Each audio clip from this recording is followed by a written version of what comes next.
nag-holding hands. I hope that time never comes and forever kayo mag-holding hands. If ever na magkaroon kayo ng differences, huwag yung try to solve it as early as possible. At saka, tingnan nyo lang yung parents nyo. Tingnan nyo yung both parents nyo. Hanggang ngayon, magkasama pa rin. So I hope the time comes na kahit matanda na kayo, you're still holding hands, you're still saying, I love you. Congratulations to both of you. Wish ko lang sa kay G at kay Joanne, kasunod ni Gab, isa pa, or dalawa, hanggat bata pa. At saka good health, usual, at saka yung sabi ni Father kanina sa committee, yung tatlo, dapat mas maganda susundin natin para mas mahabang pagsasama nyo. So, siguro yun lang. Sorry po kung makapag-prepare. Wala man lang ano.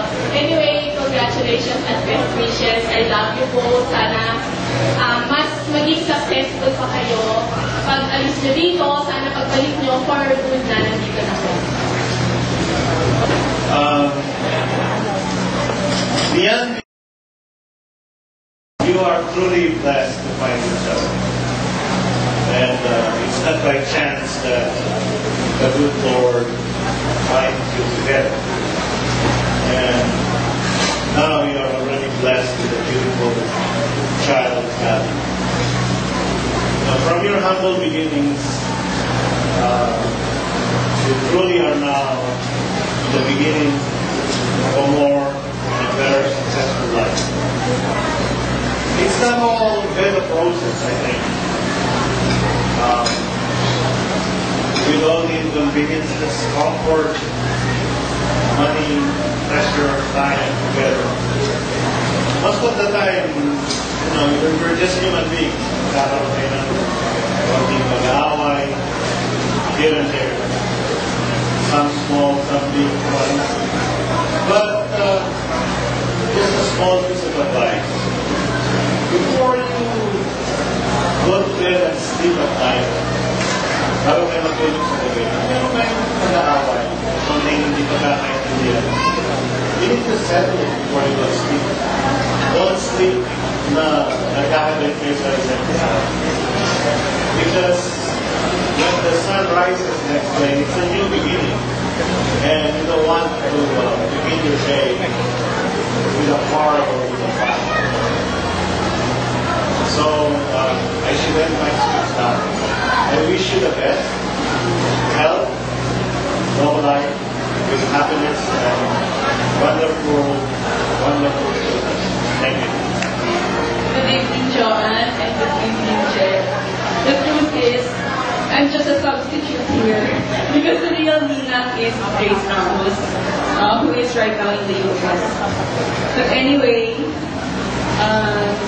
Joanne and G, may you walk hand in hand forever, and may your life be forever happy. Thank you. Congratulations. Finally. Seriously, I never told me before that the beginning of love is the end of logic. I mean, logically, the process is ginasigaran. But just to remember, love is buhay. So, mag-aaway kayo sa gabi. What else? Make sure na hindi makalimutan yung love is it. Okay, good evening to everyone, and of course, good evening to G and Jo. I always say this to all of my friends, especially to G, because G is one of my super closest friends talaga. That I have always been fascinated with love. I've always been fascinated with weddings, like ito. And it feels so different that you are attending your best friend's wedding. So I'm so happy for G and Jo. You've gone a long way, really. From the time that you guys got together to the time that you had the Gab, and now that you have finally walked down the aisle. So I'm very happy for the both of you. wala na akong mawi-wish kasi alam ko you guys already have each other. And I think yun naman yung bottom line. All your life, you've been searching for that someone who will love you the way you are. And I'm happy that you guys found each other. I love you. Messages, well, I've said everything na before dun sa kasal nila before second time around na to. So, congratulations once again. And in a few weeks' time, alis na naman kayo. So, very few time left na lang with you both and with Gabby. But best wishes to the both of you, and I'm so happy kasi since isa lang yung kuya ko, I have a new sister now. And hopefully, umuwi na kayo dito to settle so that we'll be more closer since never kami nag-a-chance ni Ate Glo to bond talaga. So, ayun. Congratulations! More things na ko. Good evening po sa inyo lahat at bago ko batiin itong aking mga anak na may sineselebrate na kanilang kasal. Sa lahat naman mga mag-anak, kaibigan, mga bayaw, kapatid, ako yung pagpasalamat sa pagdalo nyo dito sa kanilang kasal. Meron lang akong share sa inyo na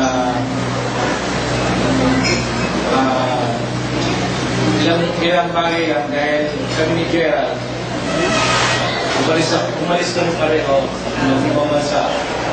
Pero tawagin ako ni Gerald, sabi niya dati hindi sasabihin ako sila mag-aasawa na ako. Kaya sabi ko sa kanya okay lang yan darating na darating. At hindi ko pa nakikilala nun si Joan dahil sa picture ko lang siya nakita dahil naka-expert sila, pero sabi niya sa akin, ay umuwi ka na at makikilala ko ang iyong magiging lugar. Kaya Joan, Gerald, congratulations sa inyong dalawa. Mangat ko sa inyo, sana bigyan ninyo ng pagsasama habang buhay. Sinabi ko na sa inyo nung nasa sa inyong dalawa ang pwersa ng pagiging mag-asawa. Walang makakapagturo sa inyo kung di kayong dalawa. Kaya, congratulations again. And one thing, meron lang akong isang i-mention. Isang taong napakahalaga kay Gerald at saka sa akin dahil siya rin ang nagturo sa akin kung paano ako maging matatag kami ni Emmy. Hindi lang mag-asawa. At nung si Gerald, nung si Catherine nagbigo, siya nag-mention doon sa ibo ni Catherine na mayroong isang tao, malayo sa kanila. Gerald, ang itong taong ito ay isa rin nagturo sa iyo para maging matatag ka, maging successful ka sa iyong karir.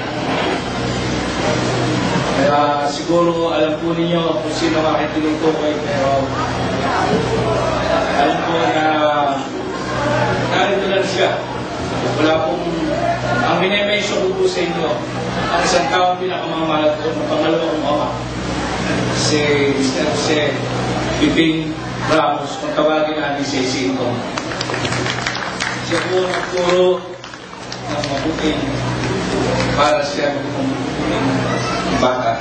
Hanggang sa sinasabi niya sa akin, kahit kung kami magkasama sa Amerika, Ernie, kaya mo yan. Kaya tayo, nandito na yung iyong apo. Meron na siyang kabiyak ngayon, si Joan. At alam ko magiging masaya ka na ngayon at ang iyong first of all na mag-asawa. Congratulations again sa inyong kasawa at Joan.